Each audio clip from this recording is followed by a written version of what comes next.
Takes forever.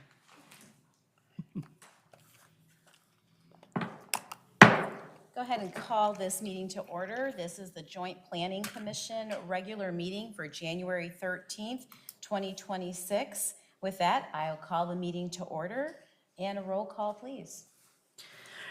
Chair Johnson, Present. Vice Chair Fitzgerald, Here. Commissioner Banfield, Commissioner Hodo, Here. Commissioner Riggs, Here. Commissioner Woods. You have a quorum. Thank you very much. If we can stand, please, for the Pledge of Allegiance. I pledge allegiance to the flag of the United States of America and to the republic for which it stands, one nation, under God, indivisible, with liberty and justice for all.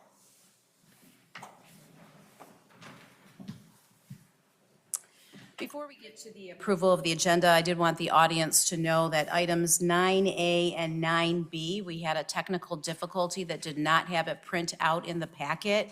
There are pages in the binder out in the hallway there. We will update the material on our websites, but wanted to make sure that you are aware that that would be items 9A and 9B. With that, I'll entertain a motion to approve the agenda. So moved. Let me try that again. We have a motion by, is it Commissioner Hodo, and a seconded by Commissioner Riggs. Riggs. There we go. Any questions or comments on the agenda? All those in favor signify by saying aye. Aye. All those opposed, same sign. Motion carries. We're moving on to the approval of the minutes. This is to approve our November 18th, 2025 Joint Planning Commission meeting minutes. I'll entertain a motion. Move to approve minutes. Second. All right, we have a motion to approve the November 18th meeting minutes. Is there any comments or questions on the meeting minutes? I have a couple small things. On, mine says page 5 of 93. Under election of officers, under number 1, on a roll call vote, and help me if I'm wrong on this, but the nominations were for Joanna Johnson and Tim Fitzgerald, not Tim Banfield. Tim? Yes, that was a clerical error for both of them, for 1 and 2. Got it. I just didn't, You t- I was typing someone else's name instead of the right names. That was my other one. That's it. Thank you. Thank you. We'll make those typographical changes to it. Any other questions or comments? Hearing and seeing none, again, we have a motion by Commissioner Banfield, seconded by Commissioner Fitzpatrick. All those in favor signify by saying aye. Aye. All those opposed, same sign. Motion carries. Now reach the first point of our agenda for public comments on agenda items. I would ask that if your comments are related to the public hearing item, that you wait to present those during public hearing. You will have 3 minutes. Please come to the podium. That way we can capture your audio and your comments. And then there'll be a second public comment at the end of the meeting for non-agenda items. So anybody wishing to come forward with public comment, please do so.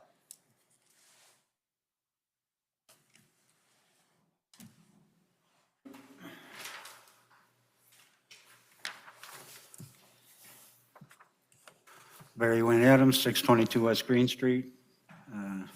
Hopefully the recording will not be interrupted by anything. And what's going on, your agenda item 9A and B? This is something that I've been trying to bring to the attention of concerned Americans about what's really happening in this country, both economically and politically, and how we are slowly but surely turning over from what the founding fathers originally intended over to an economy and society that is totally controlled by corporate forms. And the problem with that is you need to go into a long, in-depth history of how corporations got to attain legal personhood. It's a Southern Pacific Railroad versus County of Santa Clara, U.S. Supreme Court. Completely irrelevant holding, but they gave legal personhood to corporations. And that actually was a denigration of the high standard of right holding that was held by Americans, individual Americans. And this increased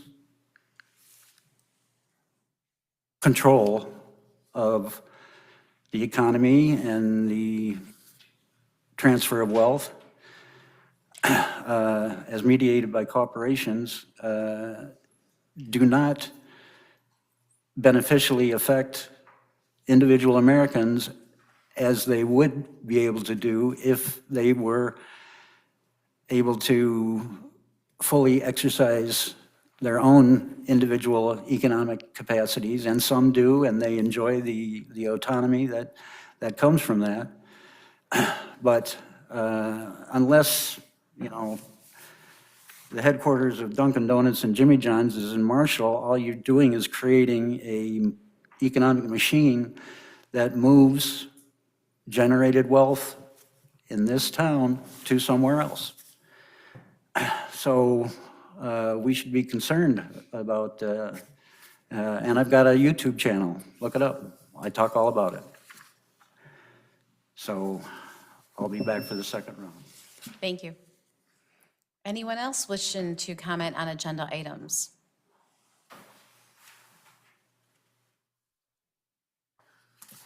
Glenn Kowalski, Marshall Township. Happy New Year.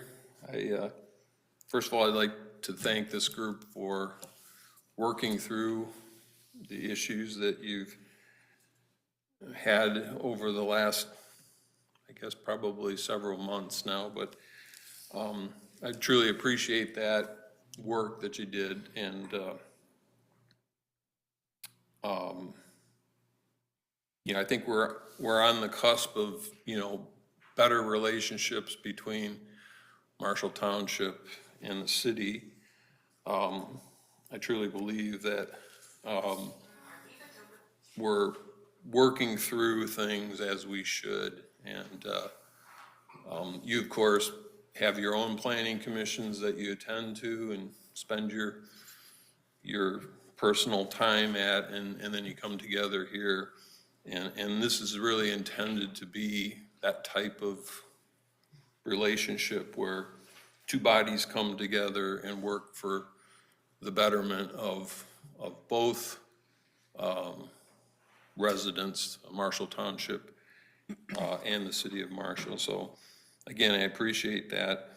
One comment on the meeting minutes. It was a little bit confusing.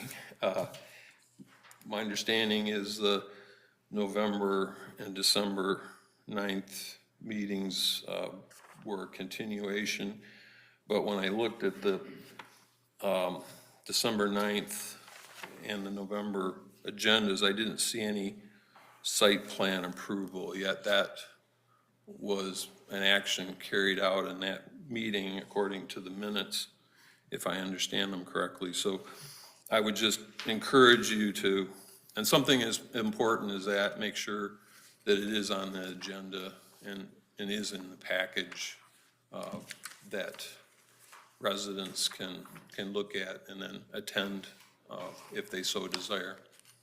Thank you. Anyone else?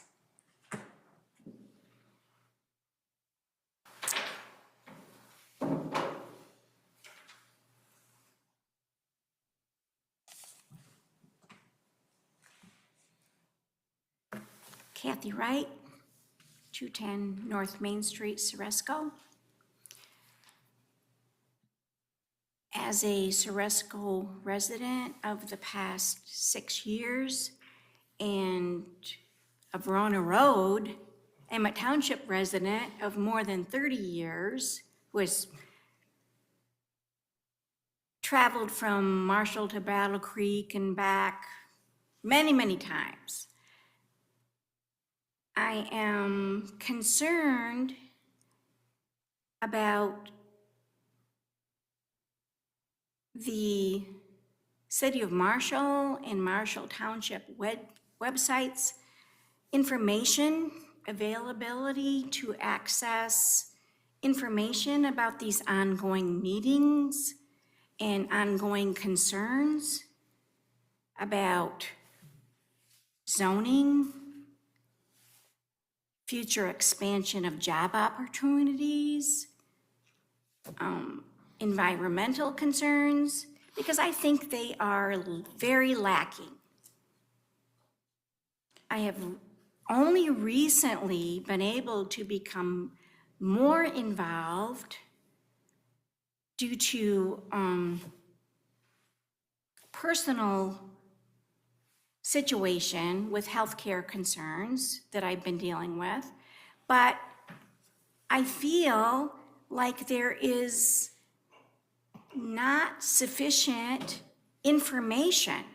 When I go to the websites, I try to access old minutes from previous joint planning, Marshall Township,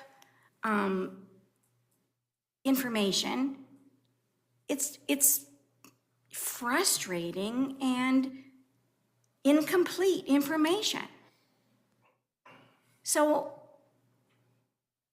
I had to reach out tonight to get a ride here to this meeting, which I feel is very important for citizen input. Due to my vision changes recently, that absolutely horrendous and pathetic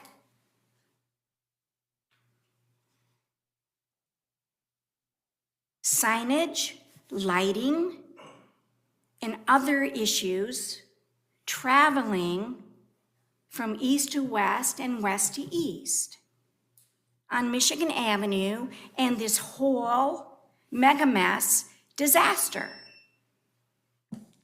So I guess I'm at the end of my remarks, but I want to reiterate, citizens are very concerned and are in danger and have very important information to give. I contacted my MDOT, and I think that's it for now. Just real quick, just a reminder, this particular one's on agenda topics only, so I understand. But was there anything you wanted to share related to any of the items specifically on the agenda with the developments, or not at this time? well, as I stated, it's very difficult to access information about agenda items and et cetera, so Understood. on and so Okay, forth. all right. So that's the end of my statement. Thank you very much. Thank you. Thank you. Are there any other comments on agenda items?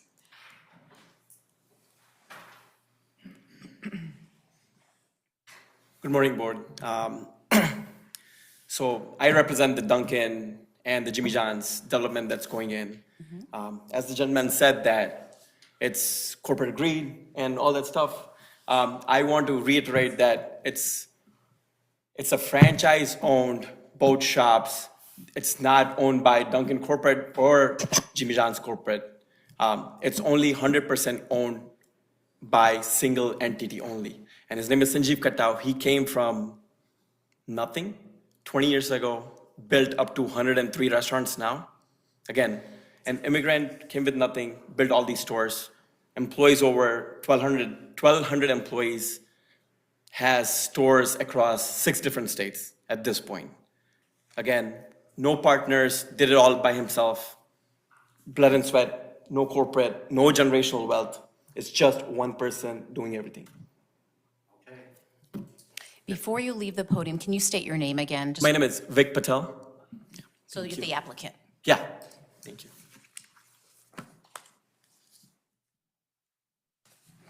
Any other comments? All right. Hearing and seeing none. We are moving on to our item under public hearings, which is a public hearing and consideration for the special land use number SLU 25-001. And before we begin the public hearing, I'm going to call Marcia to the podium if she can, just give us an introduction, and then potentially the zoning administrator for the township as well, and certainly the applicant. Thank you. Good evening. I'm just going to, especially because a lot of this information wasn't available prior to the meeting, I want to make sure I could maybe give a little more information publicly in the meeting so that people have some information. This is for a proposed project at 15855 West Michigan, which is the outlot of the Tractor Supply Company and Volunteers of America. It is behind, I'm going to say behind the Taco Bell, in line with that Taco Bell in the outlot there. Let's see here. It is zoned business B4 and is surrounded by adjacent similar uses, including the drive-through restaurant Taco Bell, like I said. Other properties in this plaza house Tractor Supply, Dollar Tree, and other services like nail salon and optometrist. There's also currently a senior activity center, which is Heritage Commons. This project will also be considered later tonight for site plan review. But right now we are talking about it because it is in need of a special land use for the two drive-throughs associated with, on one end of the building, Dunkin' Donuts, and on the other end of the building, Jimmy John's. Considerations for special land use requirements were fulfilled with the documents that were provided, including their property boundaries, parking, legal descriptions, et cetera, et cetera. Some of the criteria, and maybe I won't go through the criteria information at this point, but I'd be happy to if you think that's beneficial before the public hearing. Is there a preference? I think since we're in consideration of the special land use permit right now, unless there's questions from the commissioners, focus on that, and then maybe have you come back up again if we get to the second one. So I can go through the criteria for the special land use. And that is what section 6 of the city ordinance, correct? Sure, I don't have that in front of me, but that's probably correct. One of the criteria is a question about whether the proposed use is in accordance with the city master plan and the intent of the subchapter. Yes, this use is compatible with that area. Is there a documented and immediate need existing for the proposed use? That's difficult to say when it's a restaurant, but it's not like there's a moratorium on restaurants in that area of development. It fits well in with that area out there. That's exactly where we would put fast food restaurants. Use is compatible with adjacent uses and the existing or intended character of the surrounding neighborhood, and will not have an adverse impact on or interfere with the development, use, or enjoyment of adjacent properties and the orderly development of the neighborhood. Like I said, I feel this use aligns with the adjacent uses, and eliminating unused parking is an added benefit. We're actually decreasing lot coverage in that area, which we don't get to do very often.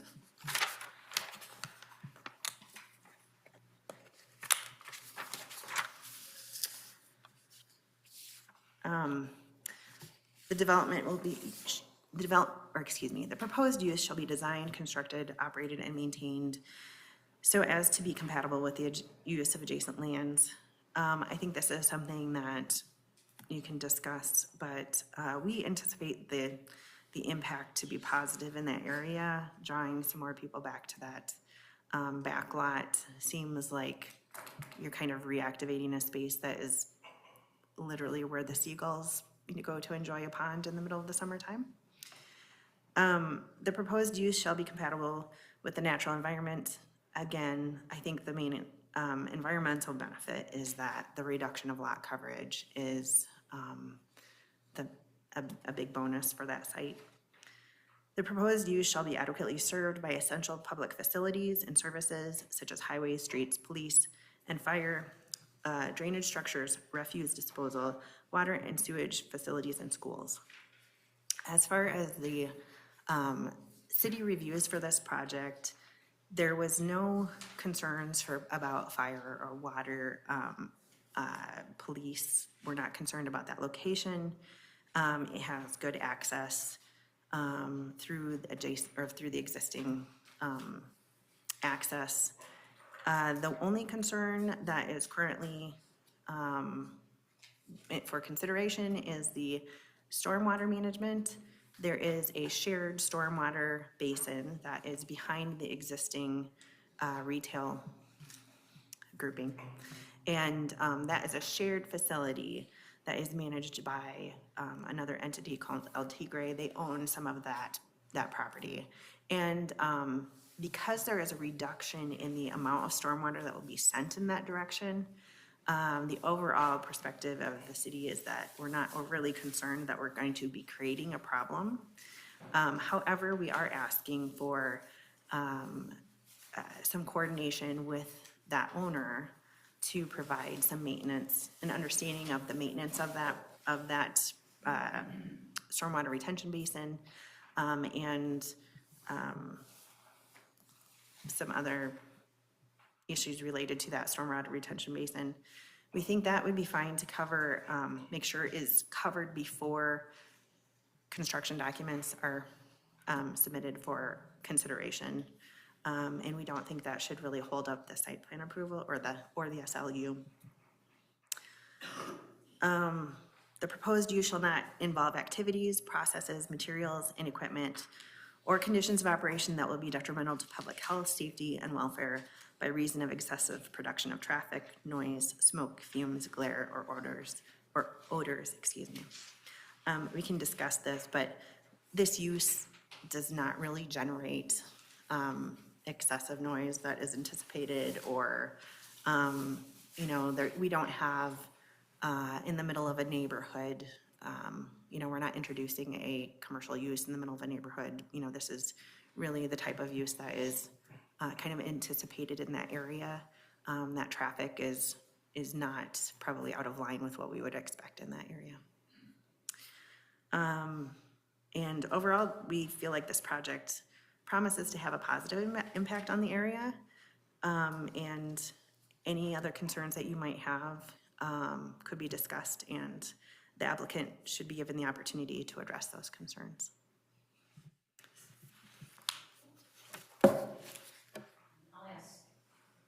Pardon me. I'll ask Shelley Briggs, the Township Zoning Administrator, if there's anything you would like to add related to the special land use permit? No, not the special land use permit. Thank you very much. And the applicant, please feel free to come to the podium. Just wanted to mention that overall, before we open up the public hearing, I always find it, I think, helpful if the applicant shares some, the little bit of the story, if you will, about the use, and that way, a lot of times, many questions are answered for the public as well. So welcome back to the podium. Thank you. And I think Marsha did a great job. Then I would probably do so. Again, it's a great corner to put a Dunkin' and a Jimmy John's. We've been trying to put these two places in Marshall for probably like 2 years now. Couldn't find a spot, and then finally this thing came up, and we didn't hesitate to purchase the property, and then we kind of we own the property as we speak. So again, putting Dunkin', Jimmy John's side by side, and this is not the first one that we have done.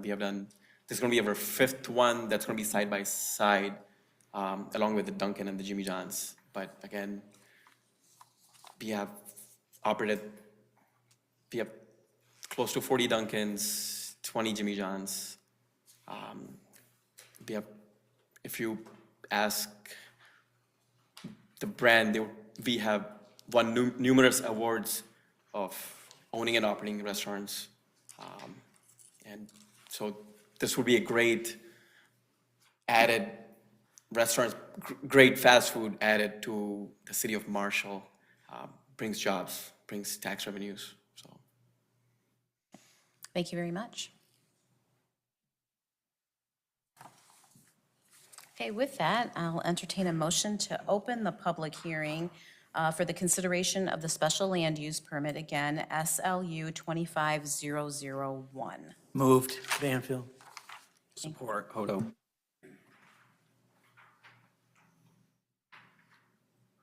Again, this is a time for public comments related to the special land use permit. Please feel free to come to the podium. Again, you'll have 3 minutes, and we appreciate your comments.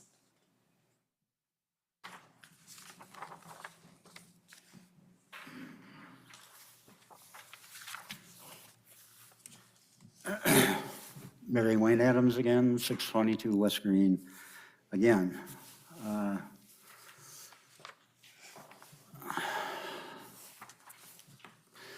It seems like the seductive promise of another potential source of tax revenue sways the decision-making of the city council and its subordinate agencies.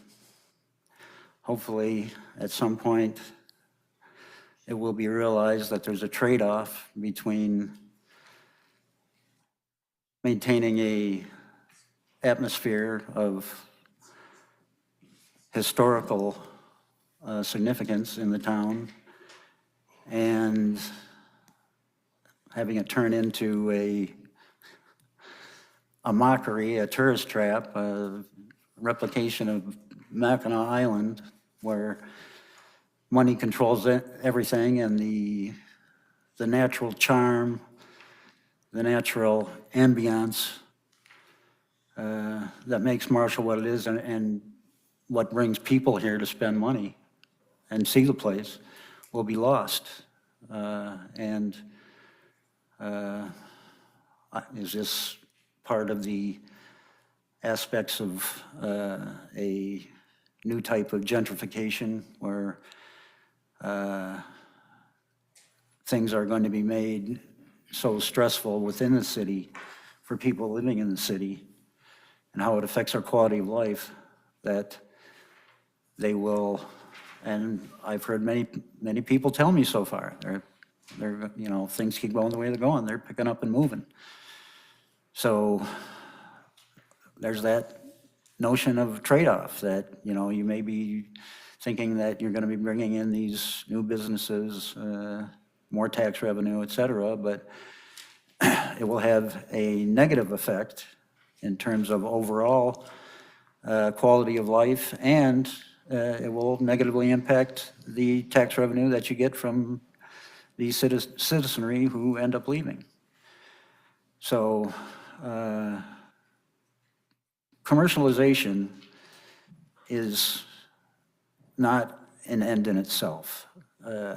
We only need economic activity in order to provide our needs, and basically our needs, and if plausible, our wants. And don't make the same mistake that happened with the mega mistake. Things can still be turned around with that, but I'll discuss that in the next chapter. Thank you for your comments. Anyone else specifically to the special land use?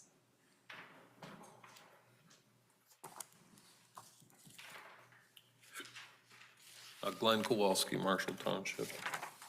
To me, this seems like a great use of a parking lot that I think the last time I probably saw it full was when Kmart was in its heyday, and at Christmas time it might have filled up, but this portion of the parking lot doesn't doesn't really get a lot of use, and this seems like a good idea. I'll jump ahead because I won't have any other opportunity for comment. I'm not sure I understood the stormwater issue. I think there's gonna be the same amount of rain and water, so unless this handles it differently, I think that's the same as a parking lot.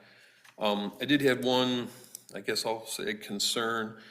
It looks like, and I think it's the Jimmy John's side, it looks like the traffic coming out of the drive-through and going into the Dunkin' Donuts are at a similar point.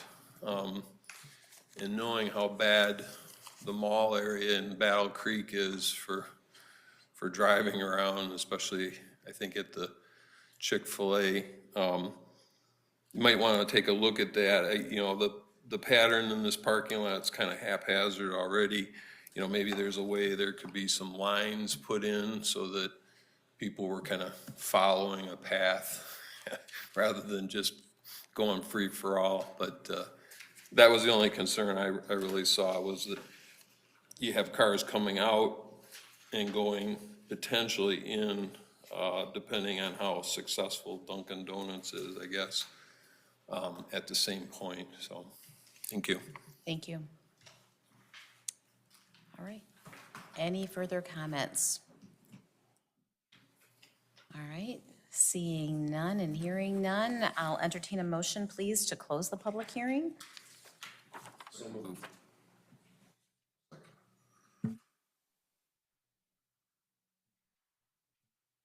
I believe that was Commissioner Banfield and Woods, is that right? Oh, pardon me, okay.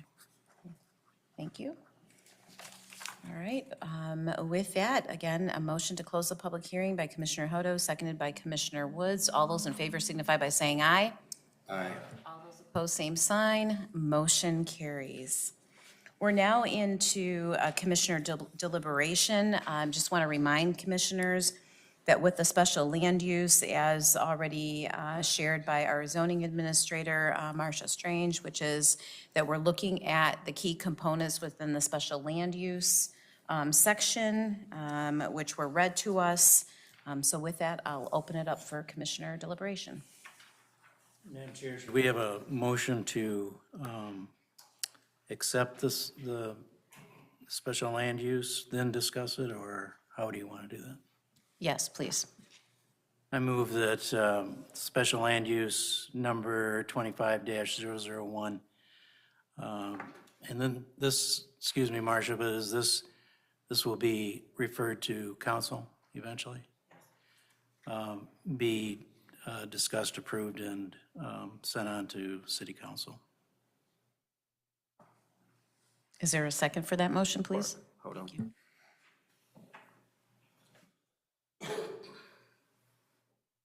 Thank you. That opens up our discussion and deliberation time related to the special land use permit. Comments, commissioners? Questions?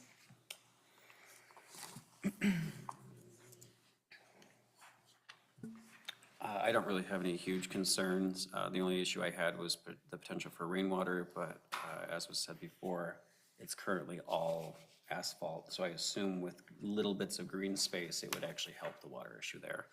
I do have a question about, it's kind of unclear, and maybe the applicant can answer this for us, but the lighting towards the road there, it kind of, on the drawing, appears as if it stops. I don't know if those lights are different, if they've got a blocker of some sort that stops the light, or, because I'm a little concerned about light kind of encroaching into the roadway and making it difficult to see.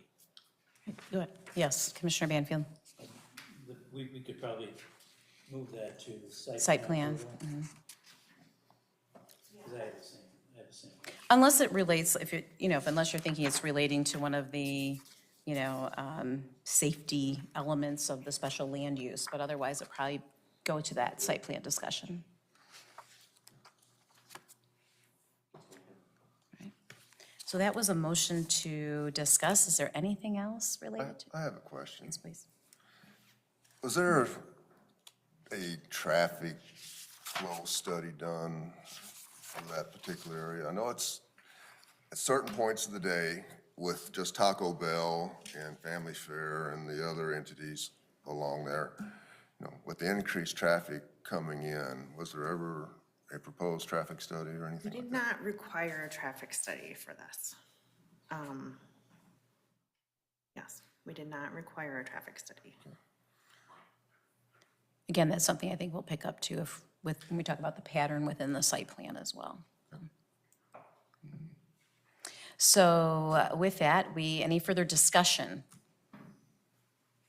All right, I'll just mention that I will forward this as well to the Marshall Township Board, and we'll talk a little bit about this as the property where the stormwater retention basin is actually within the township as well. So, all right, with that, we'll close the discussion. All those in favor signify by saying aye. Aye.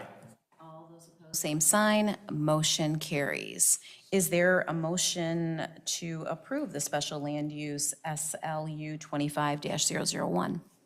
So move.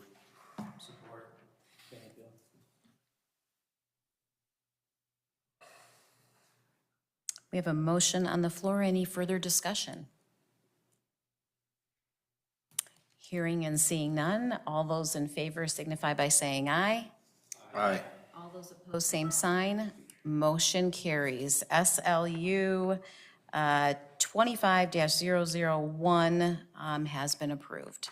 That moves us into old business, of which we have none. So it moves us into the reports and recommendations. And commissioners, I think this will be the time when obviously we can speak to some of the site plan related items. So we are to receive and consider the site plan with a new number, SP 25-004, for the Dunkin' Donuts and Jimmy John's. Is there a motion to open up that discussion? So moved. Support. Motion by Commissioner Banfield, seconded by Commissioner Woods to deliberate and have discussion related to the site plan. There is additional information here that I know came forward this evening, so I will call our zoning administrator back up to the podium to give us a briefing. Hello again, everyone. So this portion, as you mentioned, we are considering the site plan for the same. I hear you. Okay. Sorry, I'll try to. Yeah, maybe bring it down a little bit. It says, please do not touch. Just, okay. We won't tell any. Is that better? Is that better? Okay. I'll try to speak up. Yell at me if I need to speak up louder. Okay, so same project. I'm not gonna go through the kind of basics of that project again. However, I wanted to go through kind of our assessment of the project. So from a zoning perspective, landscape plan is sealed. We've got, it's zoned B4 with adjacent zoning listed B4. That property that has the stormwater retention basin on it wraps around the north side of the retail property to the north of it, right? And then comes down the west side adjacent to the property that we are discussing. And that is technically, has a multifamily residential designation for the township. But we have, in the city parcels, those are B4. They're maintaining the existing trees, but they're not providing additional screening to that west, which we might have considered between a residential property and a business property. We did not feel that was much of a need because it's not developed. That if that is a concern, we could add a contingency that if that adjacent residential property becomes developed, we would ask them to add some additional screening. I'm gonna kind of skip ahead to items that I think are more of a concern and not go through all of these, if that's okay. I want to point out that the lot coverage, again, goes down to 54.7%. And that existing lot is almost 100% covered with asphalt. So that is where addressing the stormwater amount going to the stormwater retention basin gets reduced.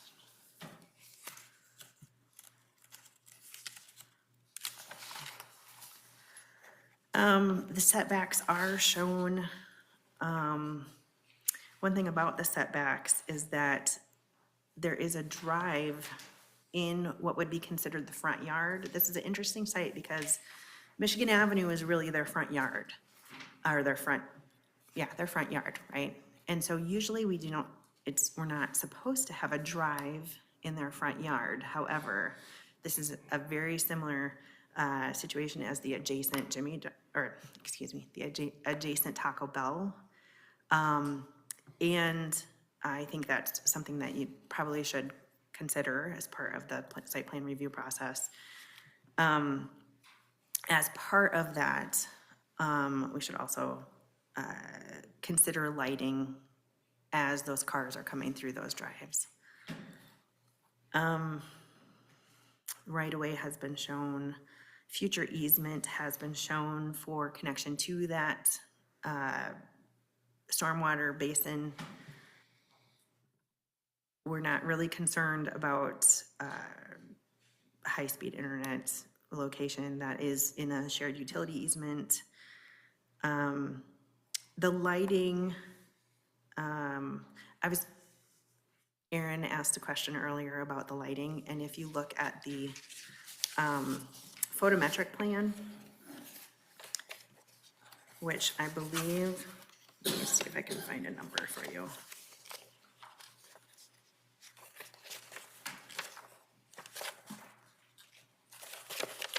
The photometric plan has those numbers that I believe die off to 0.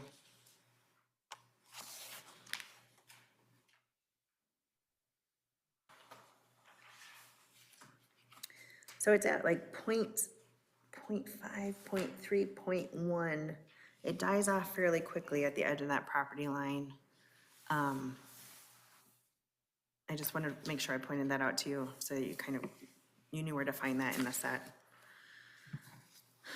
I think traffic flow, so all the dimensions, property line, locations are all given. Parking and drives are all shown. I think that the traffic flow and pedestrian travel are probably primary concerns. And for discussion tonight, I think that that's a good discussion point at how people are getting, I think it's a safe travel from the parking lot into the building. Deliveries, I think, are one point of discussion also. Parking requirements, there is an agreement included in the packet that covers additional parking in that larger parking lot area, and that is allowed per the ordinance. Drives are shown. Fire department does not have any concerns with the turning radius. They adjusted the turning radiuses kind of early in design. I already mentioned the zoning adjacency of the residential. The height of the building is not an issue. Screening requirements, adjacent buildings are more than 100 feet away, and so we don't typically require additional screening for those additional uses. No issue with the finished floor elevation. There are no sidewalks shown. In this area, there has not historically been sidewalk to and from this location. There is in the packet, I provided some information on a crossing across Michigan Avenue at the corner down by Family Fair. That is coming. And I think that this would be the first if the Joint Planning Commission desires to start requesting sidewalks in this area, we would then reach out to Taco Bell and other entities in that area to try to connect pedestrian access from that corner, that pedestrian intersection at Michigan Avenue and West Drive to back through the site here. But it does not currently show pedestrian sidewalk from adjacent properties onto the site. Deliveries, this is a good topic of conversation. The delivery location is shown on the north side of the building, kind of across what would be a drive. Information provided, they anticipate very limited number of deliveries per week.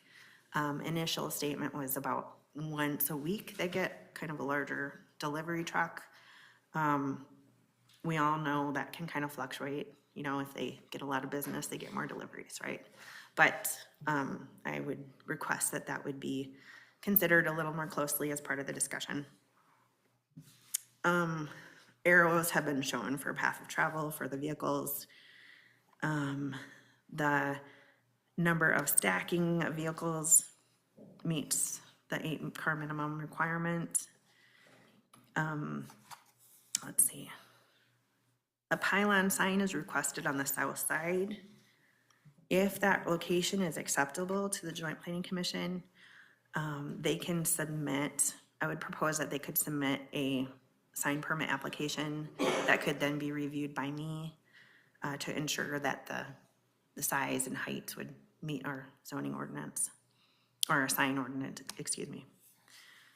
We're not in a wetland or floodplain here. There's screening around the trash dumpster was provided. Again, the comment about the west parcel being a residential use. They are not removing those existing trees adjacent to that parcel. And again, you could consider if you want to put a contingency on that for any future development of that residential parcel. One primary concern, I think, is a consideration of headlights towards Michigan Avenue. When those cars are turning, coming out of the drive-throughs, I think you're going to be catching a lot of flashes of light. We've made a recommendation to provide some additional coniferous screening along the south side of the property, and that has not been updated on the plans.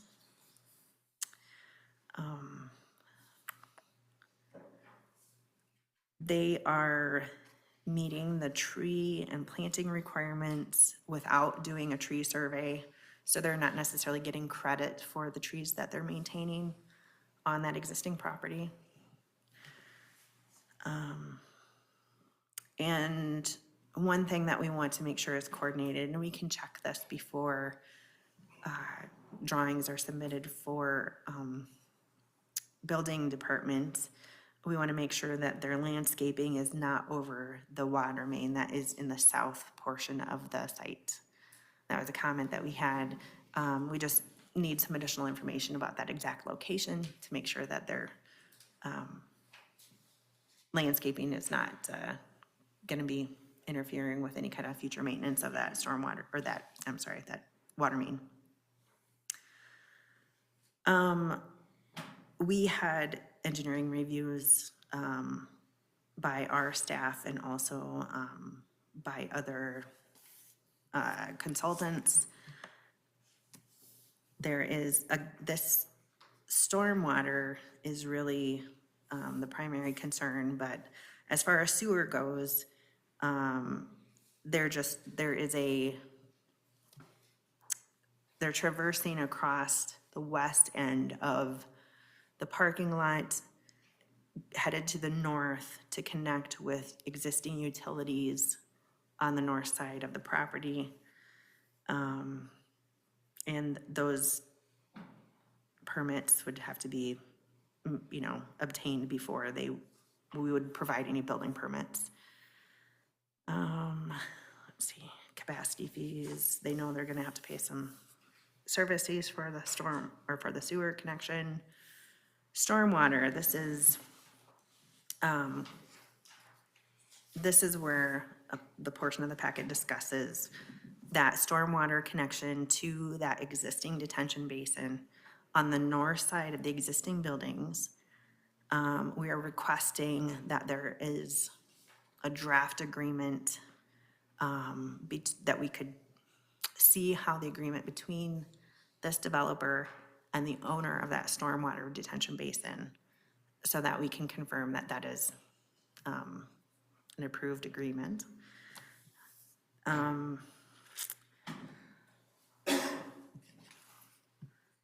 Similarly for maintenance of that basin.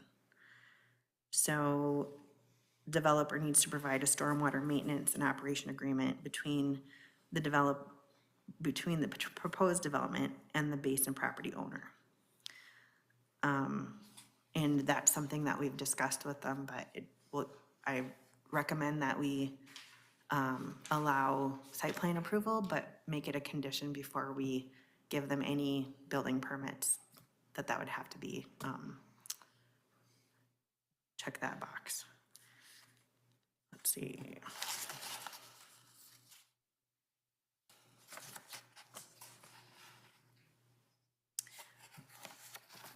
They are showing easement to be able to build the line to that stormwater detention basin.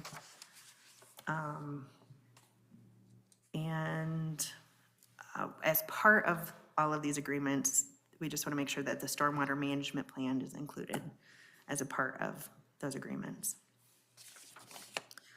That was a lot, sorry about stormwater. Civil,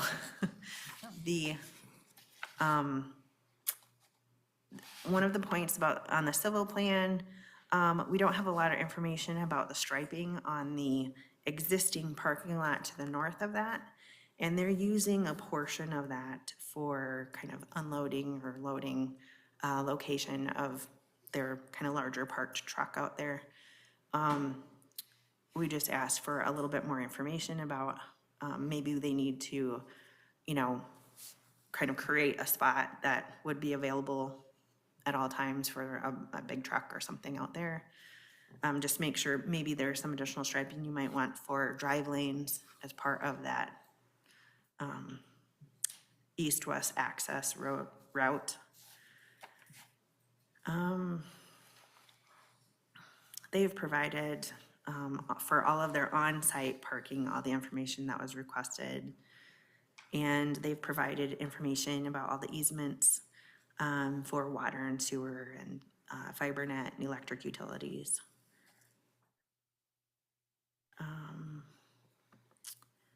And I think, yes, so just as a reminder, we'll require them, if you have contingencies that you'd like to include as part of this approval, we will require them to update their drawings and do a complete re-review prior to issuing building permits for the project.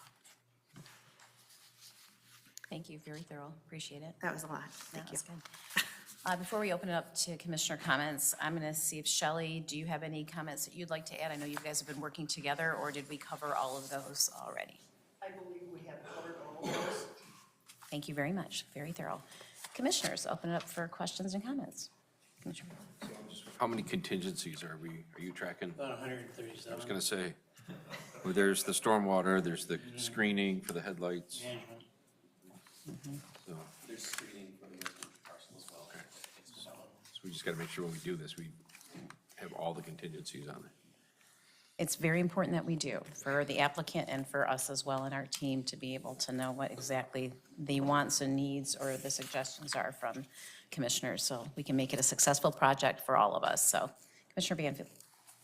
Marcia, so you had a lot of these, and they're all listed? Like 1, 2, 3, 4, 5, 6, 7, 8, 9? Yes. And is Mr. Patel aware of all of those? So, yes, so the same letter was, Patel aware that if we approve the site plan as presented with those contingencies, that they have to be achieved before building permits are issued? We've talked about it. I think it would be worth asking him a couple questions about delivery parking and maybe that adjacent parking lot. But yes, we have talked. He has received the same list of concerns, and a lot of these items were addressed as part of the packet that was submitted, or that you guys have in front of you.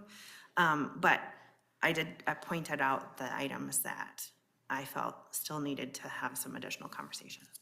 Very good. And just for clarification, if you've got that in front of you, because I know we have a list here. So it's primarily, if I were to go down the list, Marcia, help me make sure I've got it right for all of us as commissioners. 1 and 2. Additional screening, I thought was one of those, right? So, yes, I would say, under zoning, Yeah, I'm sorry, under zoning, page 1, sorry, yeah, yes. number 2, I think there's a couple of items in here that address the maintenance of those existing trees on the west side of the property. And I think that if you, want to pick one in order to say that if you want to add additional screening, there was one that, That's okay, we can call it landscaping, and Yeah. we gotcha. Let's just call it 1 and 2 for landscaping, but if we get to another one, then I get all the way, commissioners, stop me along here just to try to hone in. Was number 10 the traffic flow? Pedestrian, correct? Did I miss anything between 2 and 10? I don't think so. Okay, yes, I want to make sure that we understand that they're putting a drive in the front yard. I don't really consider, this technically is not something that we allow, but I think that we should, okay. Without a variance? That's what you're saying? should Make a accept. comment so that they are not required to get a variance? Yes, that's what I would prefer. That would be number 5 then, correct? That would be number 5. Okay. yes. So the 5, 10, then you mentioned sidewalks, I go all the way down to 16. Bless you. Yep, I miss anything between yet? Okay, 17, correct. 20. Or is that one okay? For the sign. Yeah, I don't remember, right, but. Yeah, Be submitted to her. Yeah, okay. 23. Oh, this is the one with the, yeah. sorry. That I think is okay. Okay. That was, yeah. I think that one is directly to number 2. Okay. And, sorry, okay. And number 24. And then, of course, we got the 2 sections for sewer and stormwater. And anything for civil, of course. Did I get them all? All right. 137 after all, Jim. Pretty close, though. Yeah. So again, Commissioners, we're at the discussion and deliberation point. Certainly, Marcia, I think you mentioned inviting Mr. Patel back to the podium. But Commissioners, yes, Commissioner Fitzpatrick. Yeah, Mr. Patel, if you would come back up, that'd be great. So specific to this type of design, of the drive-through, do any of the other franchises have this type of double drive-through? Cannot certainly speak for other franchisees, but we ourselves own 4 or 5. This is going to be your 4th or 5th one. Okay. Configuration? Same configuration, yeah. It has worked out. This one is actually the largest parcel that we actually have where we are putting this. Usually we're doing one in Jackson. It's like 30,000 square feet. Say that again, I'm sorry. It's the lot size is less than 30,000 square feet. Okay. Lot of township had a similar question of saying you have 2 drive-throughs, but what we see in these restaurants is the Dunkin' business is 80 to 90% of the Dunkin' business is from 5 in the morning till 10. while Jimmy John's picks up from noon to like 4 or 5. So yes, it's two different drive-throughs, but you won't see like they both have the rush at the same time. Right, so you So- can mitigate it by hour changes, okay. Yeah, I mean, we would never build a breakfast place in a breakfast place.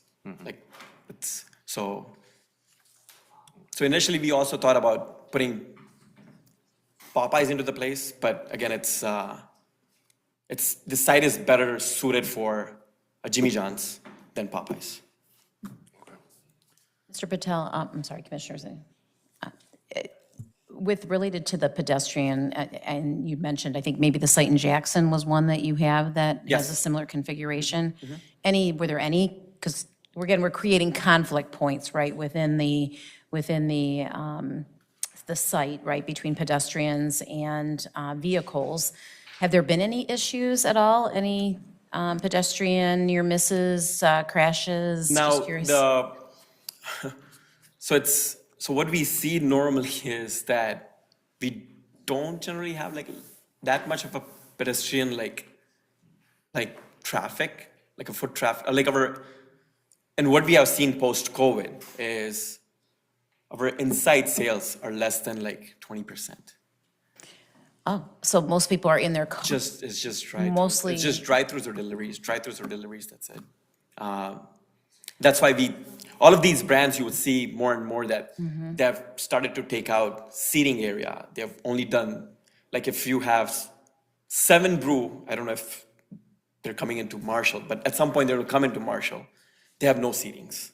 So that's what the fast food is pivoting towards, like no seatings, just drive-through express. So, Interesting. Okay. Are there public restrooms? oh, yeah. I mean, we have seatings in our space, so we have restrooms, but that's what we have. Again, there's probably less than 10%. What we see normally is all those sales have shifted towards Grub, Uber Eats, or DoorDash. Again, the new generation, as you see, they're just order on the phone, and just delivery comes. All right. Other questions for Mr. Patel, Mr. Bain? Just a couple. Related to the landscape plan, Yes. I made some suggestions. Marcia has a copy. We'd be glad to share that with you. So, Go ahead. so what she did say, so the screening, they're just moving that screening towards the drive that's coming out. But I think he did, so he did change it. Well, Oh, so this one, he was just gonna, So I think, I don't know if he okay, changed it. I feel like we should maybe discuss what we're looking at, because it's, so Tim Banfield brought this, after his review of Okay. what was in the packet. And I think this is a good point of discussion. I'm not sure if everybody has a copy of this in front of them. What he is recommending, and I think that it's a pretty good, suggestion, is to add some additional coniferous, so, Okay. evergreen type plants and not just the spirea that was, so there were non-coniferous plants here previously. And what we're saying is we want to make sure that we block the headlights at Yeah. the straight shot north-south entrances from Michigan Avenue. And then just scooch over those that were provided. Okay. Down along the length of the rest of that south property line. And then also do some protection of, so you've got, on the west side, the southbound lane plus the north-south, would all be kind of covered by coniferous bushes along that south. Trees. Or trees, I'm sorry, along that south property line.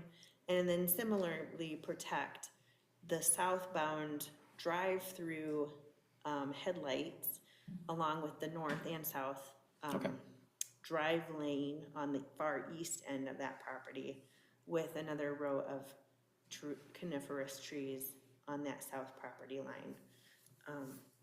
There is some trees that they're trying to maintain on that southeast corner of the lot.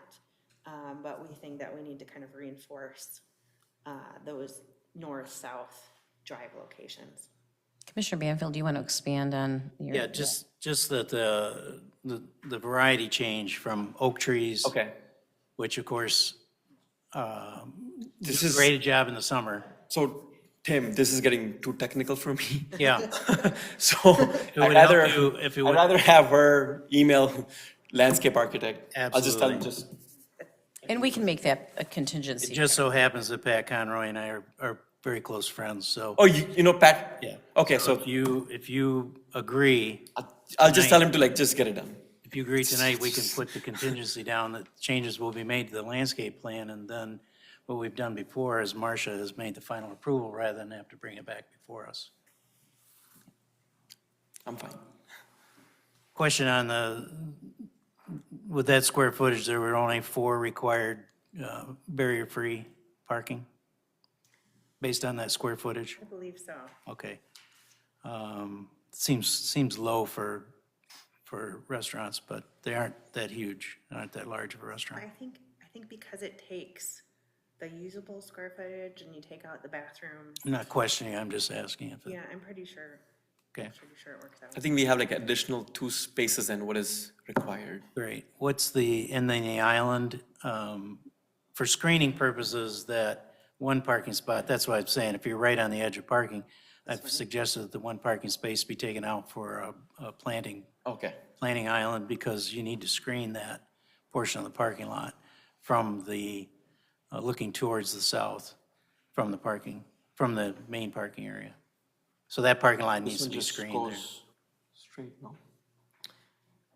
This one just Yeah, has like, I think so, but because it's the edge of your property, okay. it becomes a requirement. And then there were 3 unidentified objects on the other side of that island, so. Those just need a notation. So Okay. That's an easy. Okay.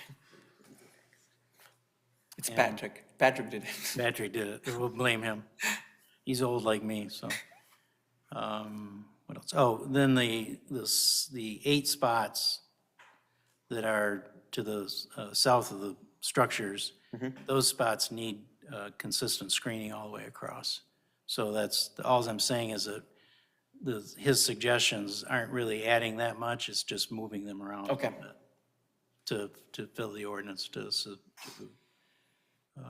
substantiate the ordinance.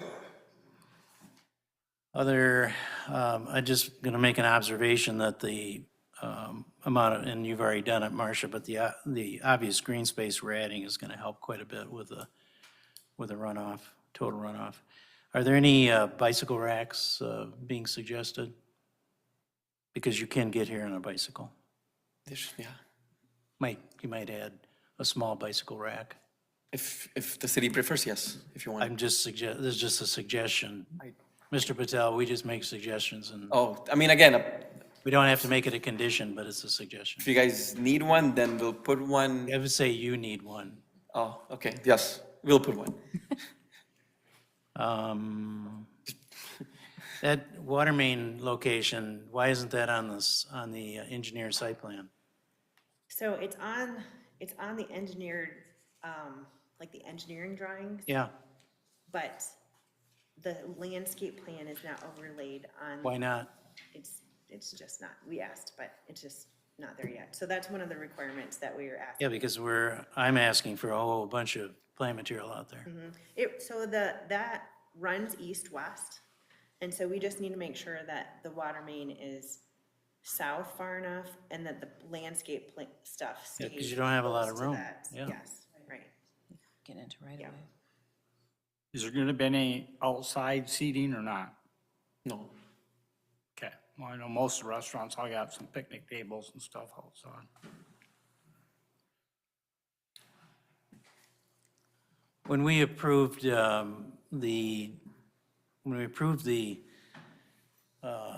Family Fare gas station, one of the things that they needed was I think it takes a half an hour to fill to empty one of those tankers, maybe 30 minutes, 20.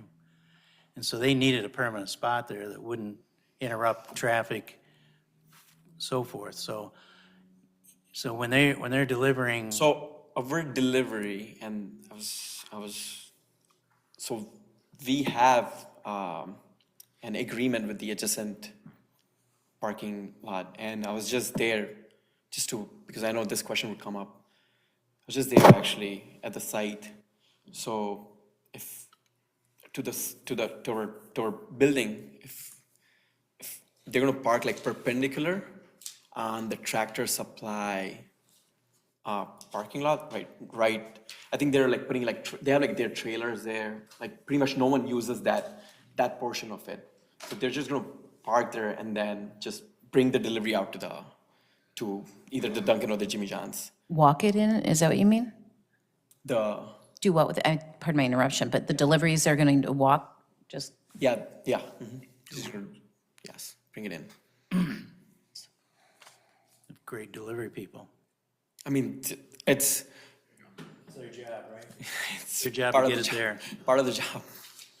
All right, so and just to clarify, so one of the contingencies will be wording it correctly that, that the developer will provide screening to the west if that is, it's not B4, it's housing, what do you call it, Art? Multifamily residential. Multifamily residential. So- Is ever developed. right, that's what I have on there. I wanted to share, thank you for bringing that up, because I have it on my list, is we're reviewing our master plan at this point as well, too. So, we can let you know that, too, in terms of what it's zoned. But I would suggest that we have some additional screening on the west side.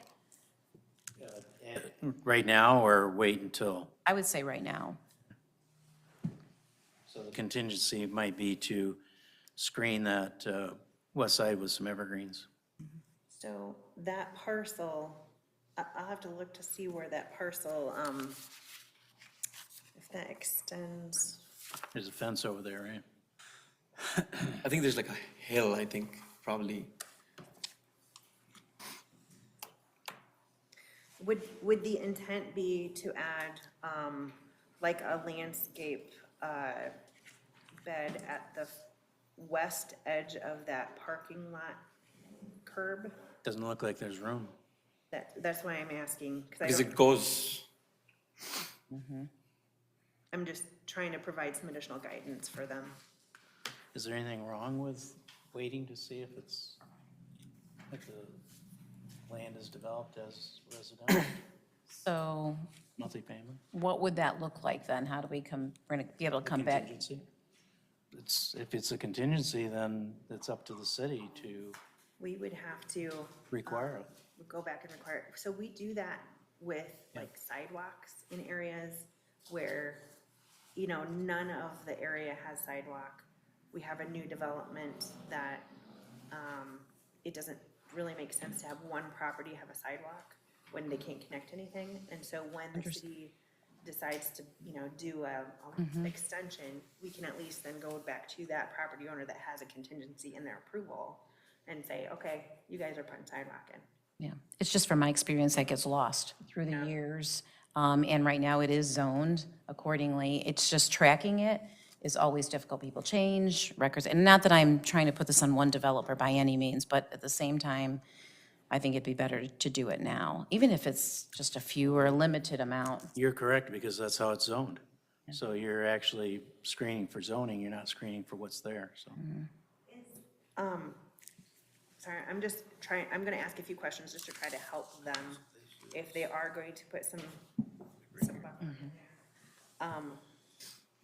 That property is not very deep if you go straight west of the parking lot, right? That adjacent property is pretty narrow. Is really what we would be trying to screen more angled to the northwest? That if we were to Could be. provide maybe a landscape bed that would kind of wrap that, kind of northern edge of the parking that's being added. Wouldn't even need a landscape bed, you could use 5 white pines right there. Yeah, that's why I would just Okay. let's keep it simple. I'm just gonna throw some on this little, I'll do it for you. okay, here we go. Commissioner Banfield, do you have other questions? Otherwise, I'll That's open- it for me. Thank you very much. Other commissioners? I have a few. Okay, here we go. So a couple questions. One of them is related back to the common area. Make sure I've got this right, you guys. I did read all the material. But the common area parking, who is responsible for the maintenance of it then? Area is maintained by the owner of the Tractor Supply. Okay, so the owner of the Tractor Supply, like, I've seen this, like potholes, whatever, form in the parking lot, but the Tractor Supply will maintain that common area. That's one of that's in the agreement. Yeah, I just, yeah, I yeah. did read it, Yeah, but I yeah, was yeah. verifying. And then for the sake of the public that's here, those that might be viewing this later, describe again, you've got the Dunkin' and the Jimmy John's, and what's in the center? So in the center, we are trying to bring a UPS store. Oh, repeat? UPS, Oh, a UPS store. yes. Well, So, okay. Potentially occupied as well. yes, yes. I mean, So it's, in that case, then you would have some pedestrian traffic coming in from the from the UPS store, yeah?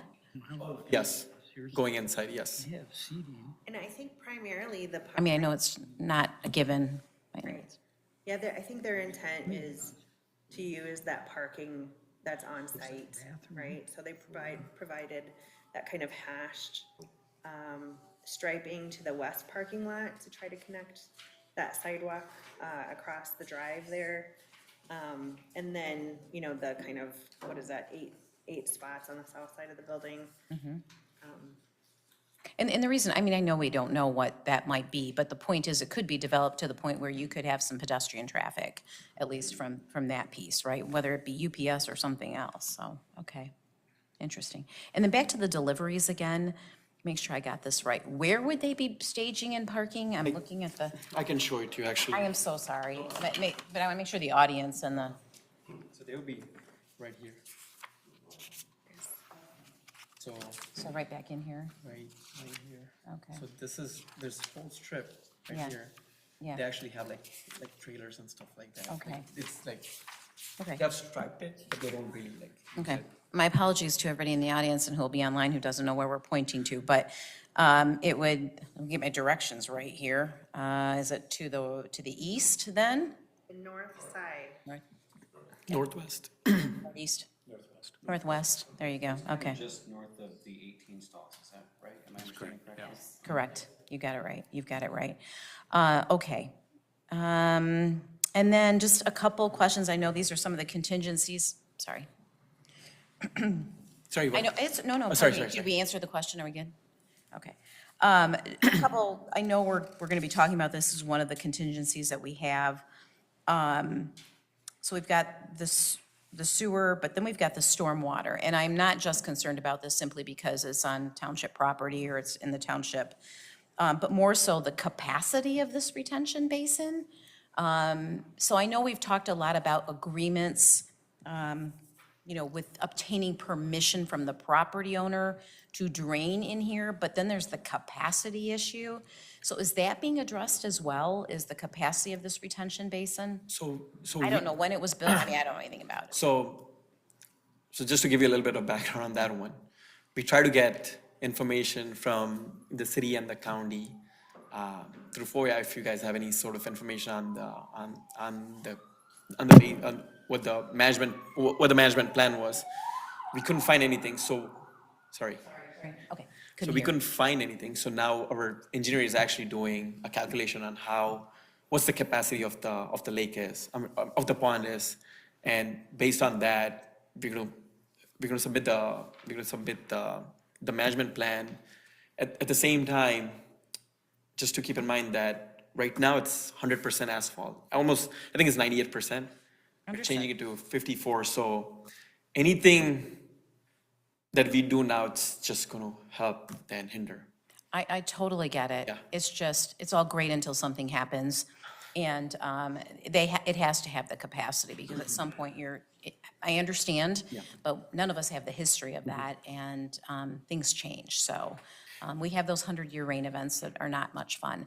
But the other thing I will share with you, if you have not already, I heard you check the county and the city, but the township may also have records for that particular parcel. So we'll make note of that Okay. and see if there's a record of file that might help with this as well. That'd be great. Let's see. Sorry, one moment. You gonna maintain a pond for the seagulls? Yes. But we won't have fireworks there anymore, anyways. Okay, any other questions or comments from commissioners? I know this was discussion time. Mr. Patel, thank you very much. I do have a question, one other question for you. I know that I want to extend, and I think I can say this on behalf of all of us, thank you for your patience. I'm assuming, based on the letter of October 21st of 2025, we have not been sued, is that right? That's correct. Okay. But I do appreciate your patience. Marsha called just sometimes. Yeah, so. I just was gonna ask, because honestly, I don't know, so. And thanks to her, she used to like call me every day, like, Yeah. it's happening, it's happening. All right, and I do appreciate your patience. I know you were here in the audience many times. I do want to extend that thanks, so. Thank you very much. Shelley, is there anything that you want to add or questions that you might have for Mr. Patel as well? Or that we need to cover? Not at this time. Marcia and I have pretty much gone through everything, and I believe the commissioners have all addressed the parking, loading and unloading, and landscape questions that I had. And I think, again, on behalf of all of us, thank you guys for working together. I know there's a lot to work through and get through this packet, so thank you very much for doing that, okay? Commissioners, one more time, any other comments or questions? All right, with that, Mr. Patel, thank you very much. With that, that was the discussion point. I guess all those in favor of closing the discussion signify by saying aye. Aye. All those opposed, same sign. Motion carries. Commissioners, this is a time, should you wish, in consideration of the site plan, to make a motion to accept and approve with or without contingencies. So commissioners, I will entertain a motion if you wish. I would move that we approve the site plan number SP 25-004, contingent upon the applicant meeting all the contingencies identified by staff in JPC during this discussion. It's a summary way of doing it. Support. So we have a motion and a second. Questions, comments on that? Is there anything that we would like to have clarified within the points that were here? Marcia, anything that you would like to have, or Shelley? Make a request, if we can run through those contingencies to make sure we are all on the same page. Yeah, can we list them out so that I know exactly what we're looking for in this motion? We can do that, and I think, I appreciate that point, because for the public record, I think it's good to have this for those that come after us to be able to understand, and for staff to ensure that the plan meets our requirements. So who would like to do that? Commissioner Fitzgerald? Okay. The motion, would you like, here? Okay, so I will amend my motion to include the following contingencies. One, the landscape plan must be updated as discussed in this meeting. It must be sealed by a landscape architect prior to submission to the JPC, okay, but we need an updated one. Two, the trees, the existing trees be added, no additional screening to the west is provided currently, so that has to be addressed. Which means to provide those. Okay, 5 was the setbacks. The setbacks shown on the site plan. So, if I may, Go ahead. can I help? Yeah, So for number 5, I would define that as we're going to allow the drive to be in the setback. Okay. okay, perfect. Then we jump to number 10, the dimensions. How would you recommend that wording on that? So this item was really related to the traffic flow and pedestrian travel.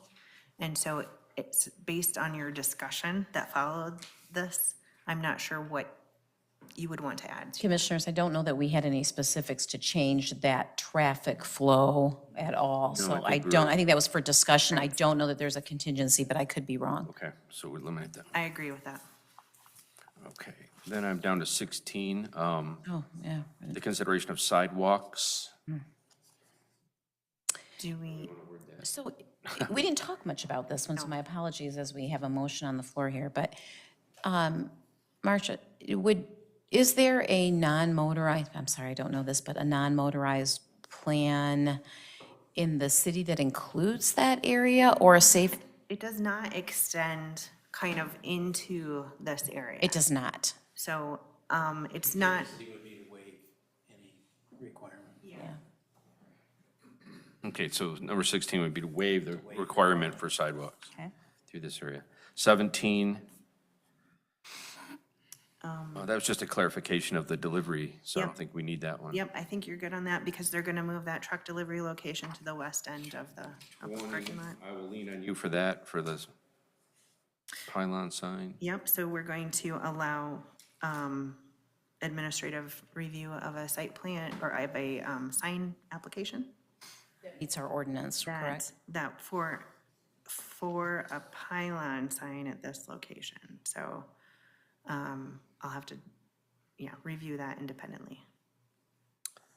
Okay, 24, I think we addressed through the screening discussion. That's part of the Yes. updated landscape thing. So then we jump down to sewer on my notes, unless anybody has anything else. I think we covered number 24, because that, again, is part of the landscape, yeah, okay. Sewer. So down to the sewer.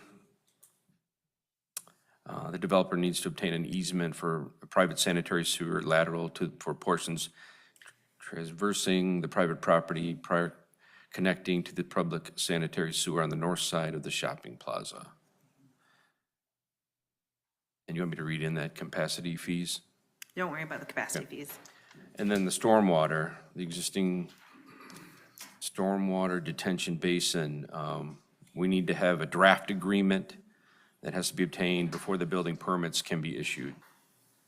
Yes, and I'm gonna just add on, for the agreement to discharge the stormwater across private property to the stormwater basin.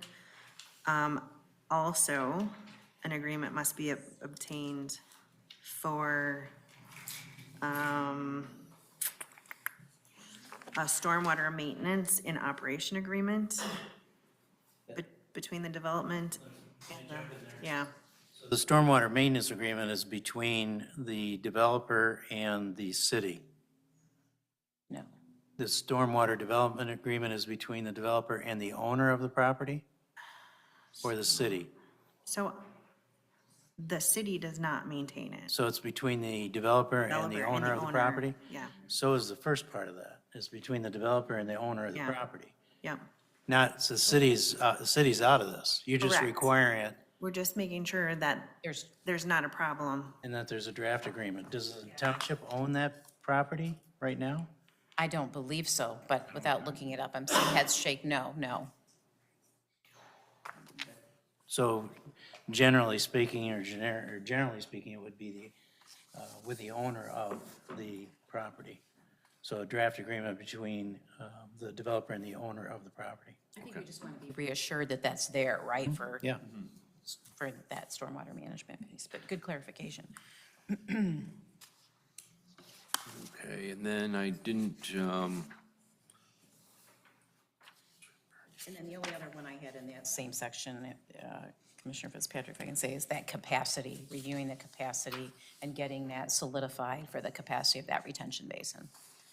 That it can support, I understand it's potentially less, but can support the additional stormwater.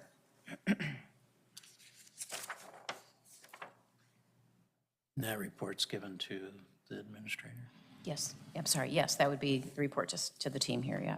To city staff for confirmation. that's all of them I recorded. Does anybody else have any?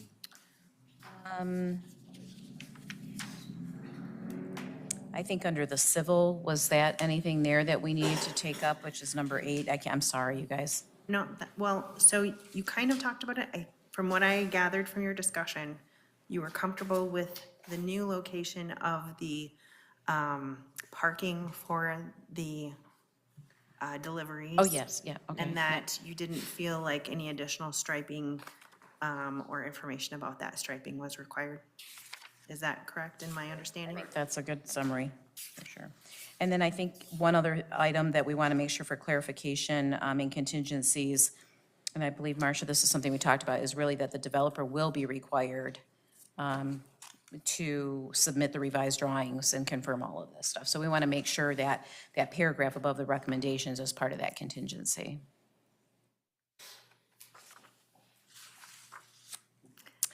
Marcia, Shelley, did we get them all? Are we good? Yes? Yes? Commissioners? Brandy, I'm sorry, did we get them? Okay. Maybe you know, Marge, is there fire hydrants in the location for this in case they did have a fire? Where's the closest fire hydrants? I don't know. We did get approval from the fire. We did. We reviewed it, but, The city fire department, I'm assuming? I mean, I think they're probably the close, I don't know. I've never seen really any hydrants in that area too much. I'm not sure if there's one. Is there one on Corner of West West Drive Drive? and West Michigan? Drive is what I was gonna say. I thought maybe there was What one. ways? Is the main stop right there? I think there's one, and one by Wendy's across the street. I think there's some down there I too. think, but I mean, But you mean closing Michigan Ave down if you hadn't run? but the water main must come to Dunkin', or it must come to Taco Bell. The water is on that south side of the property. We talked about how the Right? landscaping, Structure fire once, I think at Kieran Chevy back in the day, and we had shut Michigan because all the hydrants were on the south side, north side of the road, so. You don't have to worry about that now, right? Because there is no road. Yeah. Commission, no, good question. Don't know that, yeah, good, I have an answer, but good question. Commissioners, anything else? We have them on record where we've got them all that. With that, we'll have a roll call vote, please, for the approval of the site plan with the contingency described for SP 25-004, better known as Dunkin' Donuts and Jimmy John's and question mark. You ready? Banfield, Yes. Fitzgerald, Yes. Yes. Johnson, Yes. Riggs, Yes. Woods. Yes. The motion carries. Thank you very much. Mr. Patel, thank you again for your patience, and we'll take a look at our records too at the township. All right.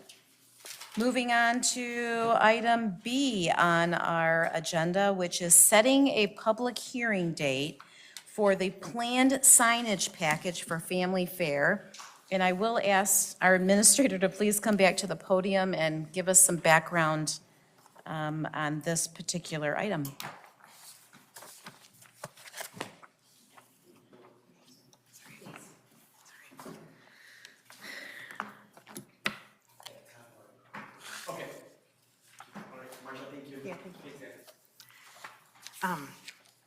Okay, hello again.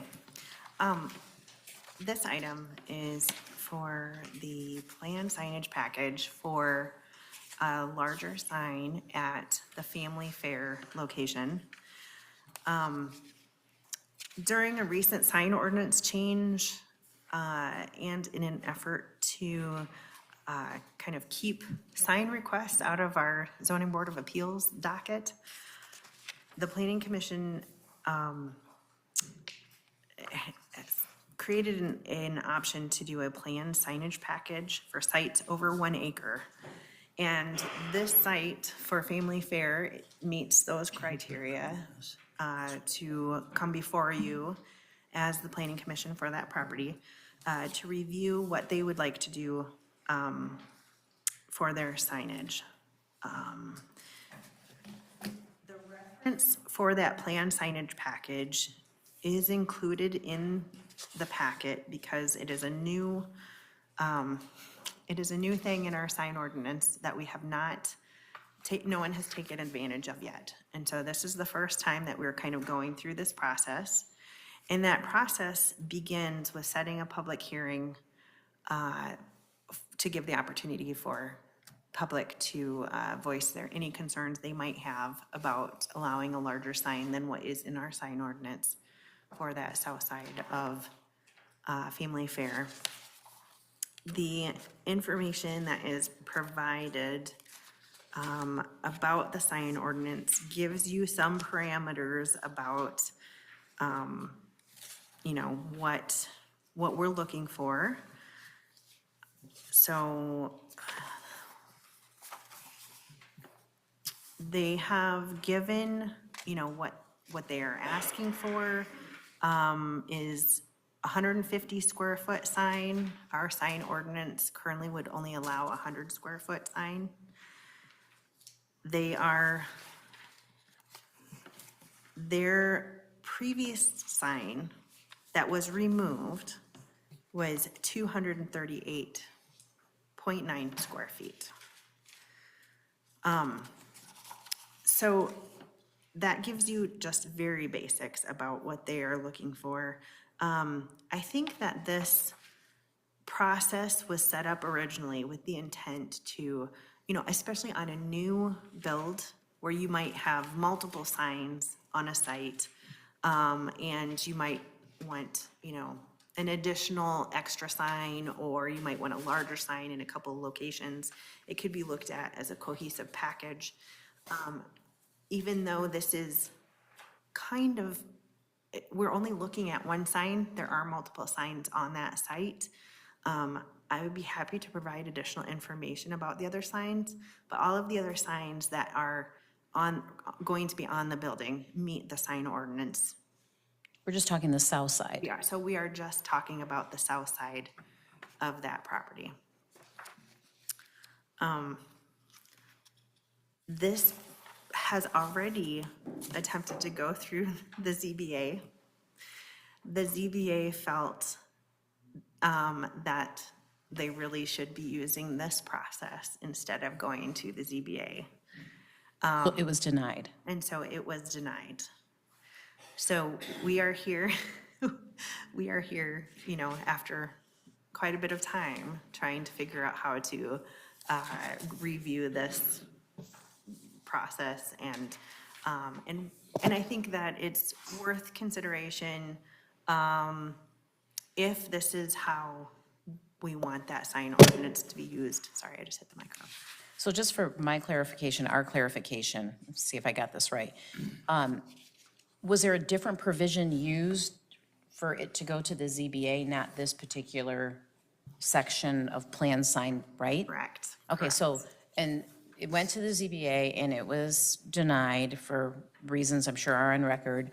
Yep. But then, because this is in a 425 agreement area, hence the JPC, but this planned sign program, right, this is like new for all of us. Yep. You know, for all of us.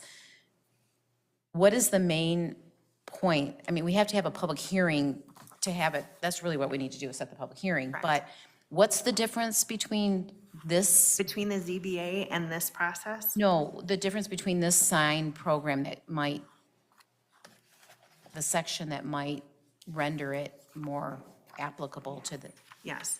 So. sorry. Yeah, no, that's okay. So, when I receive an application for a sign, Yeah. I follow the sign ordinance, and I, you know, rejected this sign, right? Going through this path, by coming before the Joint Planning Commission, there is language in here that, and I'd like to point out, if you go to the second page of my discussion here, under D.I., that the planned sign program would result in a more attractive aesthetic setting, improved safety, more convenient identification for planned users, or other similar purpose that would not be achievable without deviations from the specific requirements of this article. So that section in there allows greater variation, deviation from the typical sign ordinance as part of this review. Especially the zoning board of appeals they have a really strict checklist, right? And the zoning board of appeals really feels like their reviews should be more for health, safety, and welfare issues, and signs become less of that. And they were getting overwhelmed with signage requests. So, Okay, so really, Commissioners, it's really setting a public hearing date. Obviously, more Yes. information to come. We have the packet here. I was just trying to understand a little bit of the history and, share why it's before the Joint Planning Commission, but it is in a 425 area. But then the other piece is, on a operational standpoint, you'd have to figure out that application process, and it's that new, right? Yes, yeah, so not included in your packet. Normally, you would see a site plan review, application. Having received this request, I didn't have an application yet, so I wasn't gonna throw one together just, and miss the mark on it. That's okay, because it's something can be used again, right? Yes, yeah. But yes, I think the idea is that you guys have a little bit of discretion about whether you think this is gonna look, the proposed signage is gonna look better, is going to provide more visibility that you think is warranted. That's and of course, we have, commissioners that also serve on our city planning commission that could provide some additional insight as to why this was established, but. Commissioner Banfield, did you have a comment? Well, size, it's all down to size. Everybody wants a bigger sign. Yes. So the reason that the ordinance is there is so that people don't have bigger signs. It's so that everybody follows the same rule. And the reason for going to the ZBA is to break the rule. And if the ZBA is your choice, you choose to go to the ZBA to break the rule of the ordinance, then that should be the end of it. Why is the ZBA dumping it back on the planning commission? It's a rule. So. We didn't write it. We didn't write the rules. We didn't make the ordinance. We're required to follow the ordinance, just like, the reason for the ZBA is if you don't want to follow the rules, or you don't want to follow the ordinance. I think if I should have brought them to, I believe, the JPC instead of the zoning board of appeals is really, I think, what was the more appropriate path if, I guess, unless that is not correct. The intent of this, sign program, plan sign package, could use a little bit of clarification for, how to use that, right? Who wrote it? It's, Computer? it's in the, I know. Who wrote that? Don't know, do I? So I guess the question at this point is whether or not, commissioners, as recommended by the team, that you want to set a public hearing date for this particular item, as described in our information, for our next meeting, which would be February 10th, right here in this room at 7 p.m.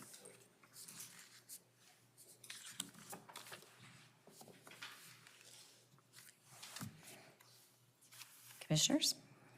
Hearing none? I don't feel any desire to see it. Pardon me? I didn't hear you. I don't feel any desire to see it. Went to ZBA said no. I have a question. Which came first? The ordinance or them taking down their old sign? the ordinance. So they took down their sign even though it could have been grandfathered in? So, well, okay, I would have to double, it was very close in time, I must say.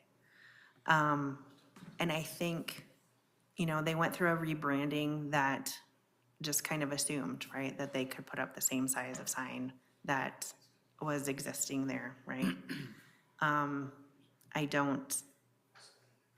I had the same conversation with them about, you know, well, you probably shouldn't have taken down the sign that, if you wanted that big of a sign, right? But this is where we're at. Okay, right? I just So, wanted yeah. timeline. It is very close. I believe that the sign ordinance was approved before they took down the sign. It was for sure approved before we got the sign permit application. And so that was reviewed under the new sign ordinance and rejected at that initial submittal. Commissioner Banfield? What's involved in staff in preparing the preparing the public hearing? Isn't this a city or And does the applicant have to pay for that, why would we have? as they would if they were presenting a site plan? And obviously, they've already paid for the renderings by the signage company.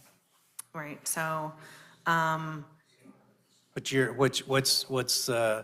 what is your side of that? what is our cost? So what Yeah. is our normal, Yeah. site plan fee is normally what, $400 for a site plan? It's either, you're quizzing me, I'm sorry, I don't. No, I don't mean to put a dollar figure, I'm just saying, it's your time. Right, You gotta put this together for next month, right? right. Plus, you have to We have to notice. notice The biggest thing is we have to- everybody. Which you did for the ZBA, I'm assuming as well, right? We did. We already held a public hearing for the ZBA. Yeah. So there is, I mean, we all know there's costs involved, whether it be public notice, time, all of those items. And I didn't hear the answer, and maybe you said it, my apologies, but does the applicant pay for that? Is it fees and what's included, or is that part of, included in the fee structure here? The application fee is set to cover the Those administrative costs? administrative costs. So just to clarify, the ZBA said to follow the rule, Yes. period. I mean, that's what a refusal means at the ZBA, is they said to follow the rule. So how did it get back to here? Because there is this option in the sign ordinance, right?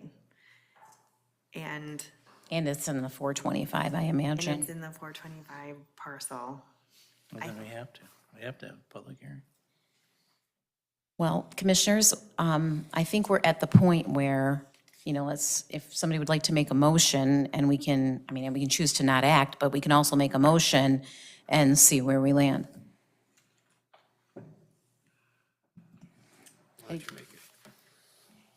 Anybody want to make a motion? I'll make a motion, set a public hearing for plan sign package and Can you set it on? February 10th, which is our next scheduled regular meeting. Is there a second?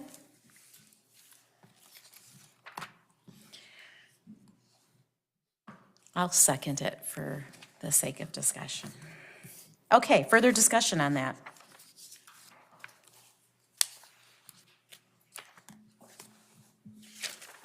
Hearing none, I think we'll do a roll call vote, please. Marcia's got a question? Yes, I did not even see you, thank you. Sorry, as part of this discussion, is there any desire to hear something from the applicant? Oh, I apologize, I didn't know the applicant was in the room. Yes. Commissioners, any reason why not to? Please feel free to come to the podium, go ahead.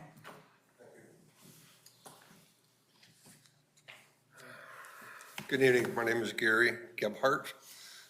I'm with Signs by Craney, and I've been in the sign business for just short of 40 years. I've been working with Spartan Nash now, has owned them they've changed names a while, but I've been working with them since 1993. And in that course of years, I've been through many variances, nearly 100. And the one that I lost there last month was number 7 of those. And one of those other 6, I did get approved. But what we've got going on here is Marcia and I started talking about this to begin with. And I sent her over the drawings for the building signage and a temporary sign and such on there. So I started the whole package that we were going to do. And the conversation ended up basically around the temporary banner, which was going to be 60 square feet, that was going to go on the front of the building after the signage was removed. Oops, sorry. And so I was not aware that there was a new sign code that was just falling into effect as we were working on this project. Otherwise, we'd have held up the removing of the signage. But what we typically do is remove the building signage. A crew comes in, does EIFS repair work, paints the whole building front, and then we put the new signage up in place. And it's usually about a 6-week process for all that to happen. So with this situation here, just to give you a little additional information, your sign code currently allows for this zoning in B4, signage of 25% of the area of the front of the building. So if you got a building that's 15 feet tall and 28 feet wide, you can put a 100 square foot sign on that 28-foot wide building. We have 220 feet in length. And what we're asking for equates to 2.3% of the front of this building. And we're 420 feet off of East Michigan out there. And the goal is to get people to be able to see this, make their decision, whoops, hey, I got to get going in over here, and not be doing U-turns and cutting across traffic and stuff to try to get through the light.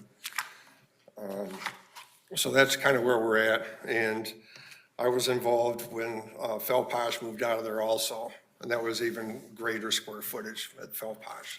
So I just wanted to give you all that little bit of a heads up there. Thank you for that. Okay, commissioners, we have a motion on the floor. It's been seconded. Is there any further comments? Could Marcia explain again how this got to us for D1?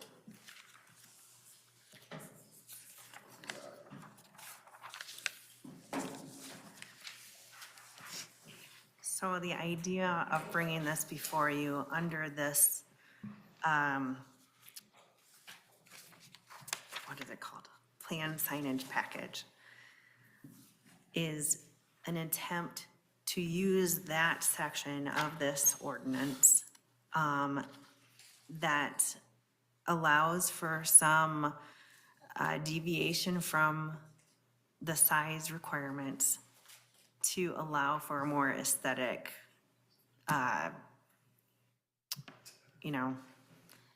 more aesthetic look to having a, maybe it's more aesthetic appealing for a larger sign on that facade. That is kind of the main reason why I brought it back here after ZBA rejected it. The discussion at ZBA also kind of lended itself. They kind of said, shouldn't they be using this plan signage package option instead of coming to ZBA?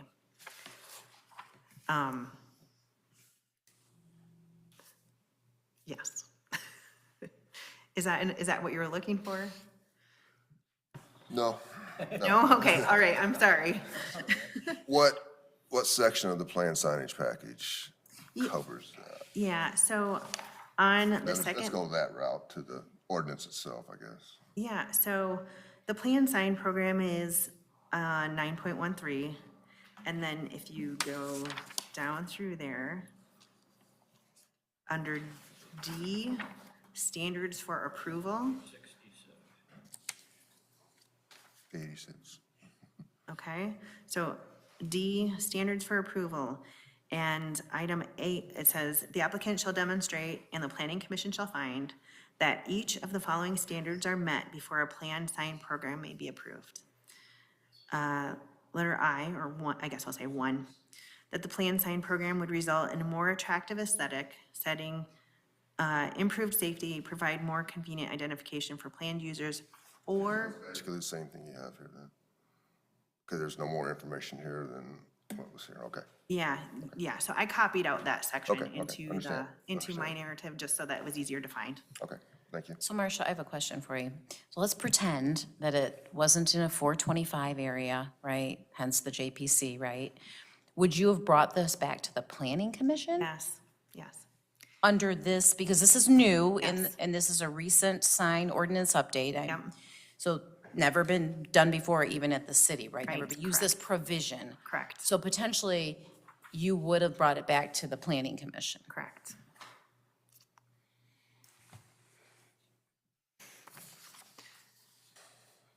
All right, any further comments or questions?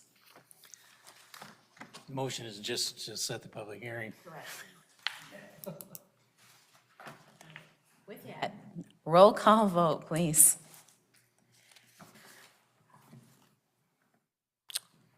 Johnson, Yes. Fitzgerald, Yes. Riggs, Yes. Hodo, Yes. Woods, Yes. Banfield. Yes. Motion carries. All right. So with that, we'll have our next meeting, as we know, in February, and this will be included, another public hearing then. This is now the second time on our agenda for public comments on non-agenda items. Again, you have 3 minutes. Please feel free to come to the podium and speak directly into the mic so we can hear. And with that, go right ahead. David Begg, 504 West Green Street. Thank you very much for your service, all of you, to our community, for your dedication, and for your patience. I want to speak about the Michigan Avenue section that's kind of between 69 and the casino. I'm sure the MDOT engineers know a lot more about traffic flow than I do. The way the traffic pattern weaves is still confusing to me. And I'm one of the citizens here locally who is older, and getting through there through the daytime, not that big of a deal. Getting through there at the nighttime is difficult. And I'll drive north on Kalamazoo Avenue, get on 94, and just skip all of Michigan Avenue just to avoid that. Coming out to the Marshall Township meetings, found myself looping around till I could find a car that was going where I wanted to go and followed them. I can admit to you, I did that the other night too. I just gotta be very honest. Go ahead. Yeah, and I expect there may be some sign additions made or some improvements made to that. But right now, I think for the average driver, especially older people, that is really a nightmare to go through. And there are a number of do not enter or wrong way signs that with their headlights on, they light up. I mean, they reflect the light. And it's a little difficult to tell, am I not supposed to go into that one? Or, it just gets really confusing. And I know you guys are in communication, or at least Marshall Township is in communication. I think Marshall is too, with MDOT to get some resolution to that. But I am concerned that we're ultimately going to have a serious accident there because somebody coming off one of the highways, and it's going to be confusing. So thank you very much. Thank you. Any other public comments on non-agenda items?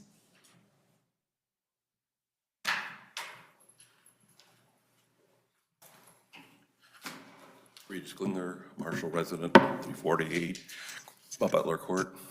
I just want to add on to that. I think that is bad. And I hope the township and city push MDOT to put some lighting in there, some regular street lighting. It's a major intersection. People are confused by the diverging diamond, and I think it would help a lot if people could see at night.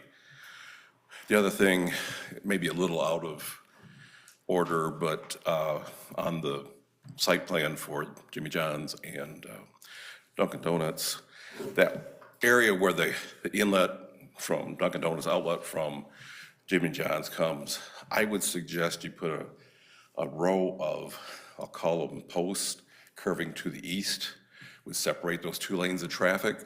The ones going out would go east, the ones coming in would go on the north, or whatever that is side, and go into. I think it would be very helpful in preventing that cross flow of traffic there. Just a suggestion. You could add it as a condition. You can ignore it, but I think it would help a lot for there. Thank you. Thank you.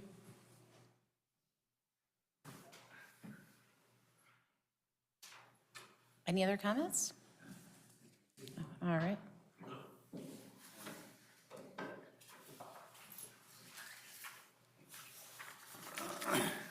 Barry Wayne Adams again, 3 blocks that way.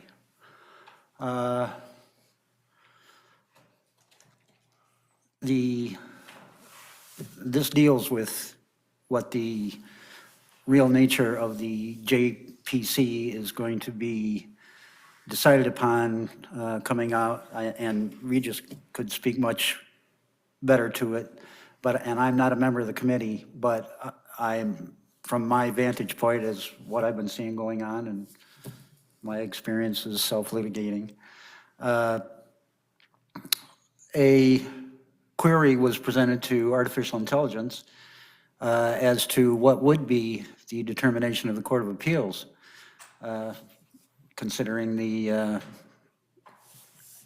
guidance given by the Michigan Supreme Court to the Court of Appeals to review the case in light of that Clam Lake Township versus Department of Licensing and Regulation. And the artificial intelligence came out and said that the Court of Appeals will have to rule that the vote of the city council to rezone was invalid. And it'll be a tunc pro nunc, then for now, reversal, and it will have to go back to being zoned as agricultural, which was the recommendation of the Joint Planning Commission. Now, what we're seeing from that Clam Lake case is that municipalities have the opportunity to mutualize their zoning authority, and that was done through the novation of the PA 425 land agreements. But what effectively happened was it created a new autonomous jural entity who will end up having conclusive discretionary authority over land use issues in the 425 areas. So I am suggesting that you understand the awesome weight that will be hefted upon you when this Court of Appeals decision came out. Now, you know, I'm not one to toot my own horn, but I've been saying the exact same thing since 3 o'clock in the morning on May 2nd, 2023. It was a violation of the PA 425 contracts for the city council to not follow the recommendation of the Joint Planning Commission. And that will be a good thing. There can be some real positive rectification as to correcting the damages that have been done, both to the land and to the township. Any other comments? All right, thank you very much. Hearing and seeing none, we're on commissioner reports or board reports. Any commissioners have any comments? I'll just share. I have a couple. Oh, yes, please, go ahead. As far as the lighting plan from the bridge going west, you know, I feel your pain. I know your pain. There have already been a number of accidents at the red lights up by the plant, you know, about one a week, it seems like. And you can see the flashing red lights all the way from the Double Diamond Bridge, and there's been a number of those out there. It is dark that they completed this at the start of winter. You know, that's just how it works out. Hopefully MDOT has a plan to make added safety improvements come better weather in the spring. Second comment was, being a township resident and a member of the board, in my view, I am pleased that draft agreements must be obtained before building permits will be granted. That seems to be a novel process, at least considering what's happened in the township over the last 3 years. That's all I have. Any other comments?